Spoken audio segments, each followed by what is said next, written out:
Okay ma'am.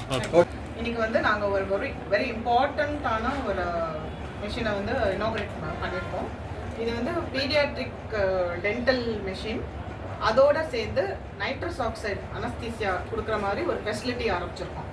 So இந்த ஃபெசிலிட்டிக்கு வந்து எங்களுக்கு வந்து உதவித்தொகை கொடுத்தது வந்து எங்கள் கலெக்டர் ஃபண்ட்லேருந்து ஒரு 10 lakhs rupees கொடுத்ததை இதை யூஸ் பண்ணி இப்போ 6 வயசுக்கு மேலே உள்ள குழந்தைங்களுக்கு வந்து பல்ல வந்து ஏதாவது சின்ன ப்ராப்ளம், டங் டை இல்லை ஒரு ஏதாவது சின்ன ப்ரொசீஜர் பண்ணணும் அப்படின்னா அவங்களுக்கு வந்து வலி இல்லாமல் பண்ணுறதுக்காக நம்ம தமிழ்நாட்டிலேயே ஃபஸ்ட்டு டிஐசி சென்டரில் எம்ஜிஎம்ஜிஹெச்சில் தான் நம்ம வந்து ஃபஸ்ட்டாக வந்து இந்த மாதிரி நைட்ரஸ் ஆக்சைடு ப்ரொசீஜர் வந்து ஸ்டார்ட் பண்ணியிருக்கோம். அதனால் வந்து நிறைய சின்ன பசங்க வந்து நம்ம ஹாஸ்பிட்டலில் ப்ரிஃபர் பண்ணி வருவாங்க. ஏன்னா இந்த ஹாஸ்பிட்டல் போனால் சிரிச்சுக்கிட்டே பல்ல வந்து என்ன ப்ராப்ளம் இருந்தாலும் அதை வந்து சால்வ் பண்ணிட்டு வரலான்னு சொல்லி வருவாங்க. ஸோ